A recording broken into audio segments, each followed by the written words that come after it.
So welcome back, everybody. I hope that you've all had a nice and relaxing break from the intense discussions and riveting events of today so far. Now, for our final talk of the day, I am delighted to announce one of my personal favorite talks coming up next, a highly anticipated speech on the topic of security in Europe. Post-Cold War Europe stands as one of the most heavily debated periods in the security and foreign relations atmosphere. We aim to shed light on the impacts of the exacerbation of conflict in the Eastern European region amidst recent years. And following the ongoing events of last year from the war between Russia and Ukraine, it is imperative to enter this discussion now. Today, it is my greatest honor to be joined by the incredible co-recipients of the 2022 Nobel Peace Prize, Ms. Oleksandra Matviichuk. Ms. Matviichuk has had massive involvement in organizing people and human rights activities against attacks on rights and freedoms and has documented violations against armed conflicts. Contributing to work for international bodies like the European Union and the International Criminal Court, Oleksandra's work as a human rights defender and an activist in Ukraine is unparalleled. Ms. Matviichuk is currently the head of the human rights organization, the Center for Civil Liberties in Ukraine. The center is recognized for its work in promoting democracy in Ukraine and investigating alleged Russian war crimes in the country. Oleksandra regularly describes the current system to hold perpetrators accountable as insufficient, asking who will provide justice for hundreds of thousands of victims of the war crimes. So please, ladies and gentlemen, put your hands together for the Nobel Laureate, Ms. Oleksandra Matviichuk.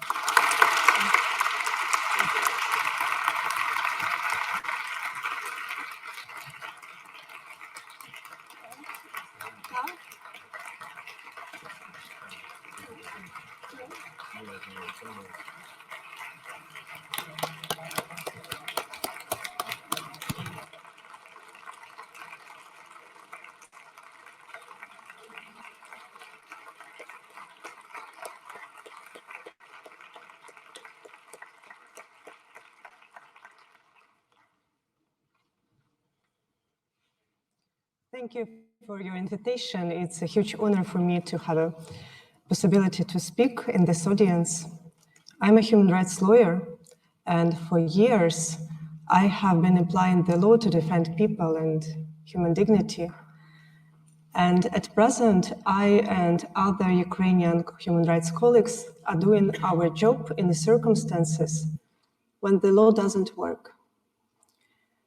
Russia started the war of aggression in 2014 and expanded it to the large-scale invasion in 2022, and we record numerous war crimes when Russian troops deliberately shelling on residential buildings, schools, churches, hospitals, attack evacuation corridors, manage filtration camps system, organize forcible deportations, commit murders, tortures, rapes, abductions, and other kinds of offenses against civilians.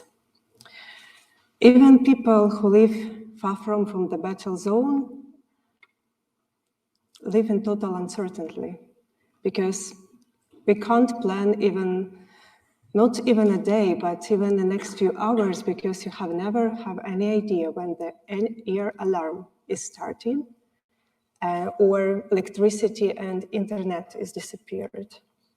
I live in Kiev, and my city is like many other Ukrainian cities are constantly being shelled by Russian rockets. It looks like this. It's a recent hit in Dnipro. And it's a very strange life, frankly speaking. I will tell you the story of one family from Kiev. They moved immediately when large-scale invasion started to the city in a deep rear in order to save their child life. But Russians hit the city as well, and their 4-year-old daughter Lisa died. Today I have a privilege to speak in a Warwick Economic Summit. And I'm not economist, I'm not politicians, I'm not diplomats, I'm human rights defender. And I know that a lot of things have a high price. but there are things which are priceless. And freedom is one of such things. And I will remind you that this war started not in February 2022 as it appeared in international agenda, but this war started in February 2014, when my country, Ukraine, obtained a chance for a quick democratic transformation and for freedom. After the collapse of authoritarian regime due to revolution of dignity. And in order to stop us on this way, Putin started this war of aggression, occupied Crimea, part of eastern regions, because Putin is not afraid of NATO. Putin is afraid of the idea of freedom. And this war has a very distinct value dimension. It's not just a war between two states. It's a war between two systems, authoritarianism and democracy. And today I want to focus attention on the several tasks which has to be done not just only by Ukrainians, but people in other countries of the world who believe in freedom and democracy. And third task is democratic world has to stand with Ukraine and help Ukraine to win. Now there are a lot of talks about peace, and Ukraine desires peace more than anyone else. And peace don't come when the attacked countries lay down its arms and holds its defense. In that case, it's not a peace, it's occupation. And people in the occupied countries can perfectly understand this because Russia organized a terror on the territories in order to self-control. And Russia deliberately exterminates active people there, like mayors, journalists, human rights defenders, priests, artists, and other active people of the community. This is a photo of one of the unmarked graves in the forest near Izum. The murdered Volodymyr Vakulenko was found in this grave under number 319. He wrote the stories for children, and entire generations of Ukrainian children grew up with his Daddy's book. And during the Russian occupation, Volodymyr disappeared. And his family hoped to the last that he was alive and, like thousands of other civilians, was in Russian captivity. And it's difficult for them to accept the results of the identification. In Kharkiv region, Russians killed children writer Volodymyr Vakulenko for his pro-Ukrainian position. In Kherson, Russians killed musician and conductor Yuri Kerpatenko for refusing to perform at their concert. In Bucha, Russians killed Ruslan Necheparenko and injured his son, who was searching for medicine and humanitarian assistance for no reason, just because Russian could do this. All these people had no weapons at all. And this is very important to understand to international community who tried to push Ukraine to so-called peace negotiation, that peace is a freedom to live without fear and to have a long-term perspective. Therefore, the calls not to provide Ukraine with weapons for defense, because it allegedly contributes to the escalation of the conflict, are not just wrong. Such calls are immoral, because experience of the previous years convincingly demonstrate that it's possible to take no notice of the suffering of millions of people on the occupied territories, which Russia seized in 2014. Nevertheless, it's more difficult to take no notice of the struggle of people who bravely defend themselves and uphold their freedom. And with such appeals, individuals, politicians are simply trying to justify their reluctance to take responsibility and to stop Russian aggression and to achieve the peace and to end this war. At the time of the full-scale invasion, Russia's military potential was incommensurable to Ukraine's. Russia had a many times larger population and was considered as the 11th largest economy in the world. And in these conditions, you don't help Ukrainian people to defend itself from Russian attack, then you assist Russia to occupy Ukraine. Second task, which has to be done, and not just for Ukraine, but for the whole world, we have to change our approach to global approach to war crime justice. This photo was taken outside of Ukraine. In this image, a Serbian military is kicking a senior woman lying on the ground with the two men in civilian clothes. There is a pool of blood under them. It looks like all these people are dead. 31 years passed, but journalists began to investigate the story. Open sources and new technologies enabled them to identify the man in the photo. It turned out that he has never been punished. After the Balkans War, he made a career as a DJ and still performs in clubs and festivals. What I want to emphasize in this example, that modern technologies allows us to document war crimes that we could not even dream of 15 years ago. Ordinary people have access to various digital tools. If you have a smartphone or something like this, you can use Google Street Maps, which helps to determine the location. Google Lens to search the network for images similar to a photo. There are a lot of resources to check metadata, to check when and where a video was first posted, and much more. We can recreate the picture of events and identify the war perpetrators without even being on the spot, as Bellingcat and other organizations do. But unfortunately, the international criminal justice cannot boast of rapid development, unlike digital technologies. And this development, the development of international law, is constrained by politics and our prejudice.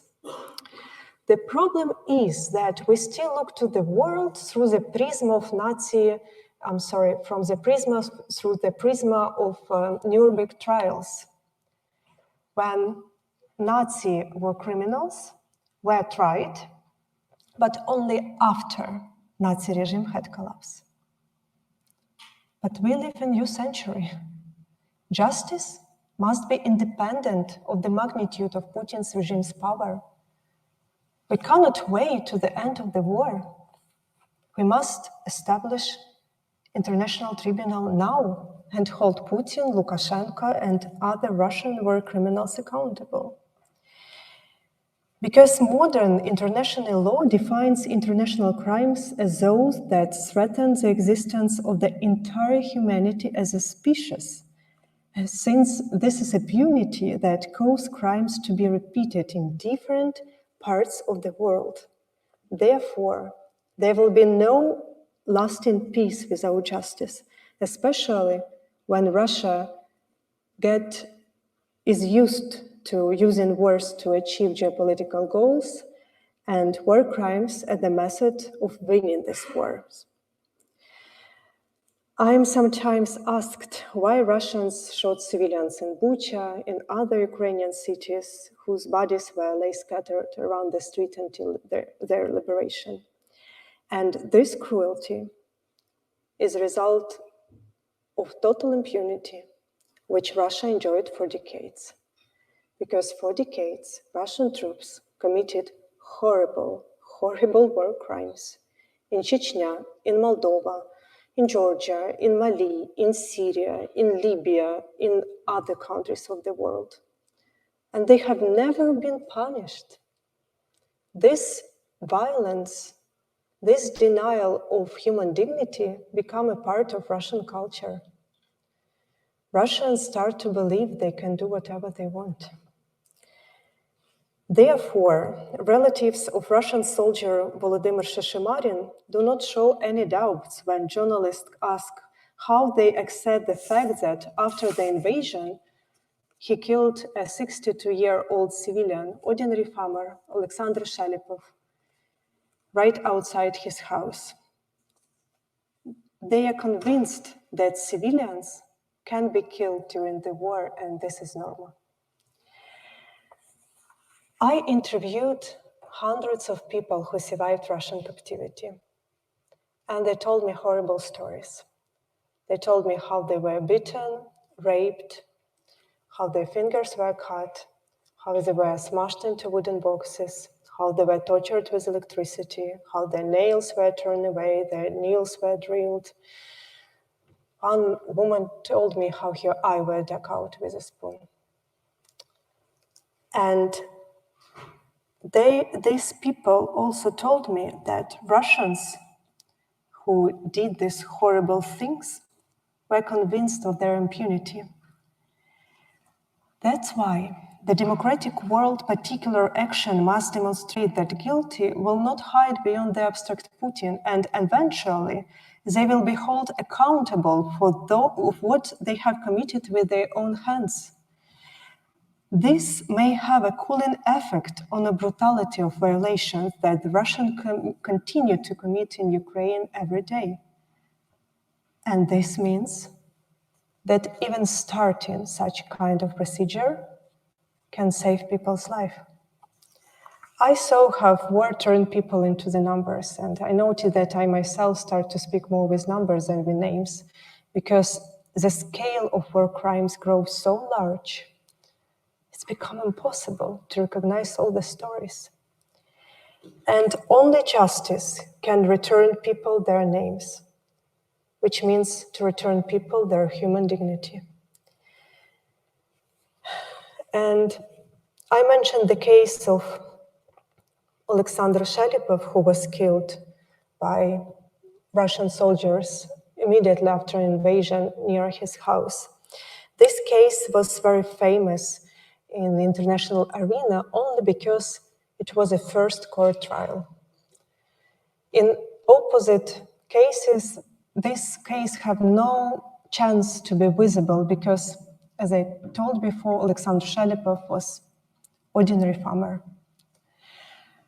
And I heard his wife on the court, and she had a speech to the judges, and she told, "My husband was an ordinary farmer, but he was my whole universe, and I lost everything." And this is a key meaning of justice, like a value and like a service.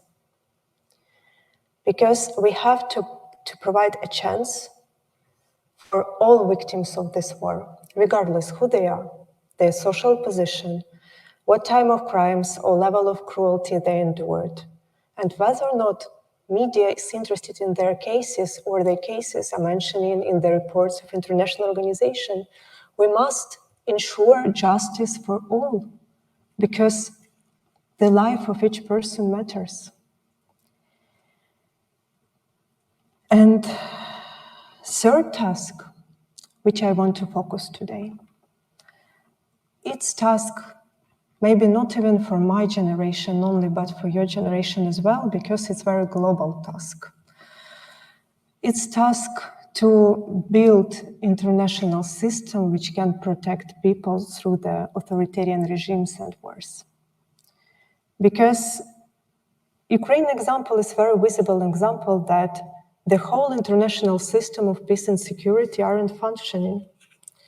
Established in the last century by the victorious states after the Second World War, it has given unjustified preferences to individual countries.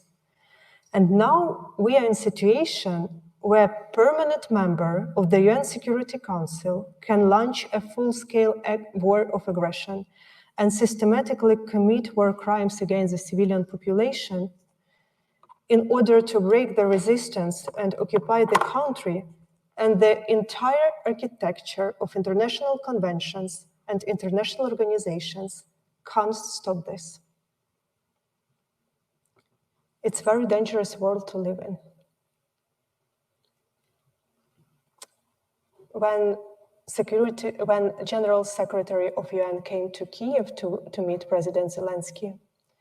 In the same day, Russian rocket hit residential building and killed in the flat our colleague, journalist Vera Giric, in the same day when Secretary General of UN was there.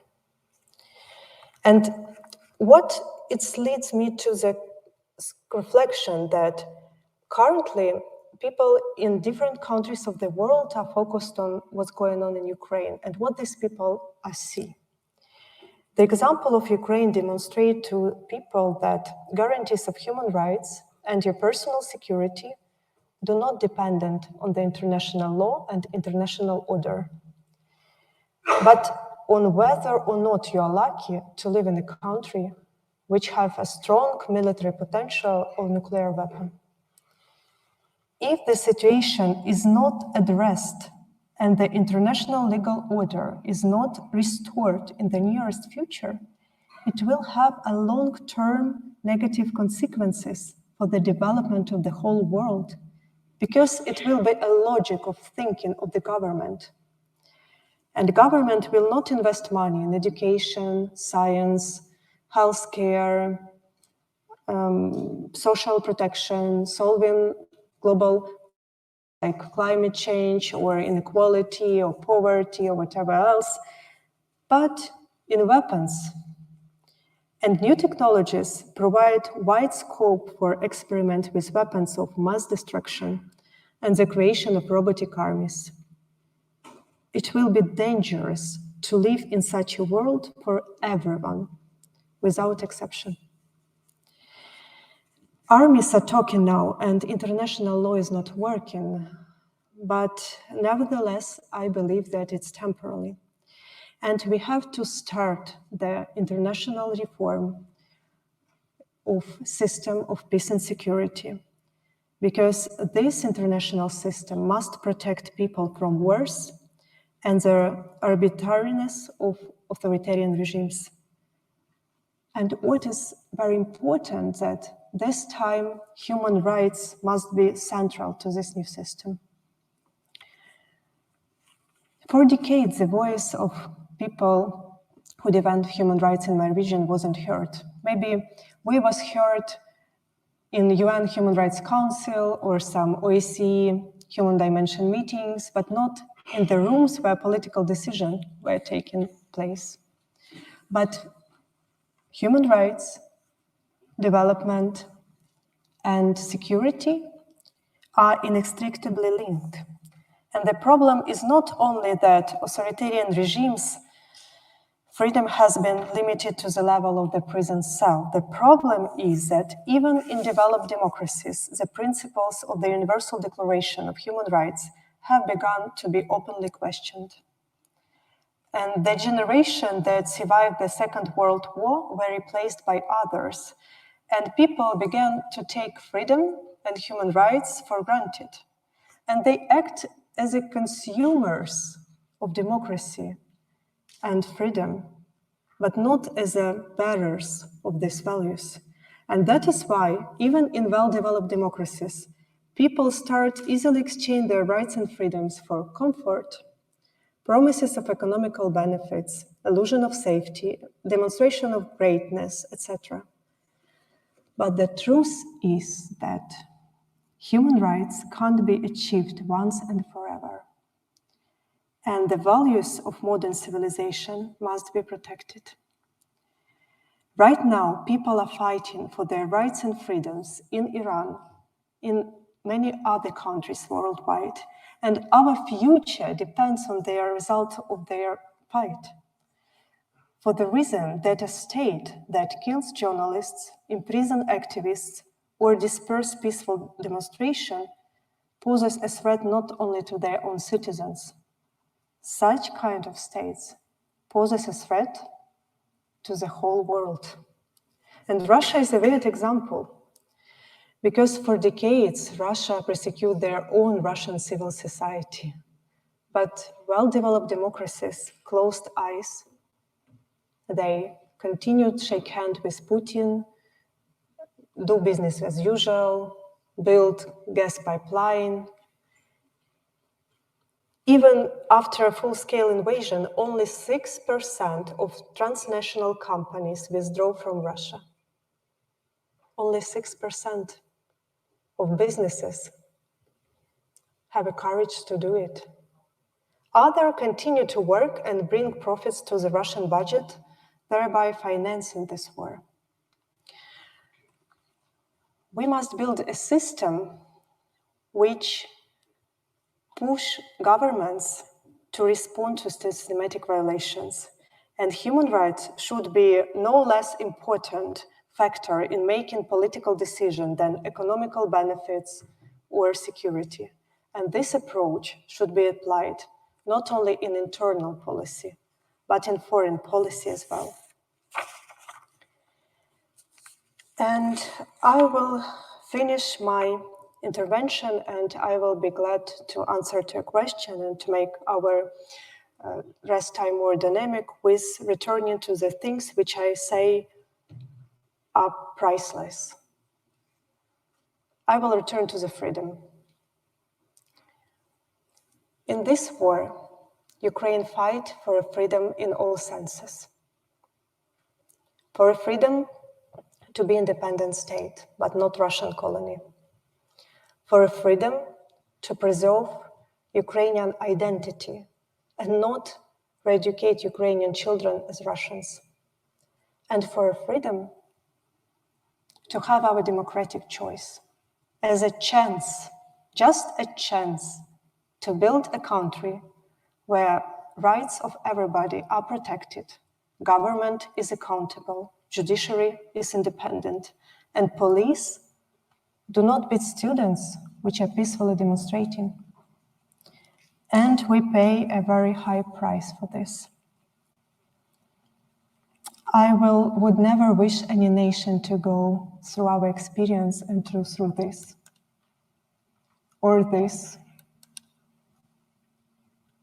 or this.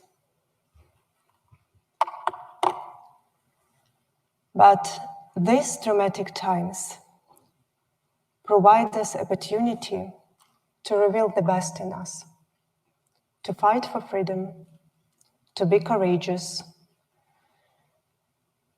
to make tough but right choices, to bring responsibility, and to help each other.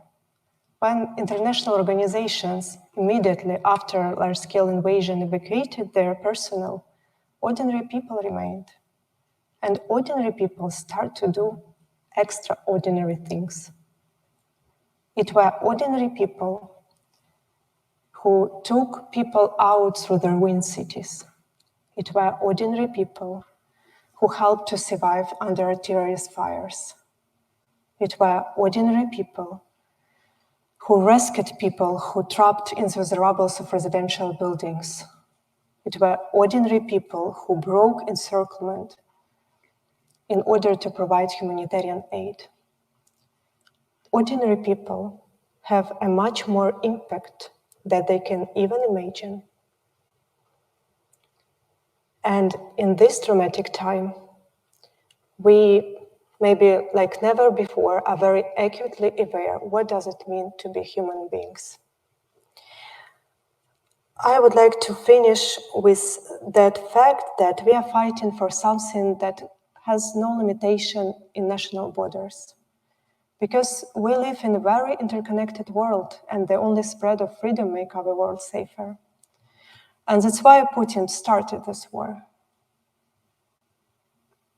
And that is why my colleagues, Russian human rights defenders, whom I asked how I can be helpful for them who are labeled as foreign agent, imprisoned, arrested, killed, who faced not only against authoritarian regime, but against their own nation, the majority Russians, their general public opinion. How I can help them? They always respond, if you want to help us, please be successful. Because success of Ukraine will have a huge impact to the democratic future of Russia itself and to the other countries in our region in other parts of the world where the freedom is shrinking to the space of the prison cell. And democratic world has made concessions to dictatorship for too long. The world needs success of Ukraine. I will stop with it. Thank you.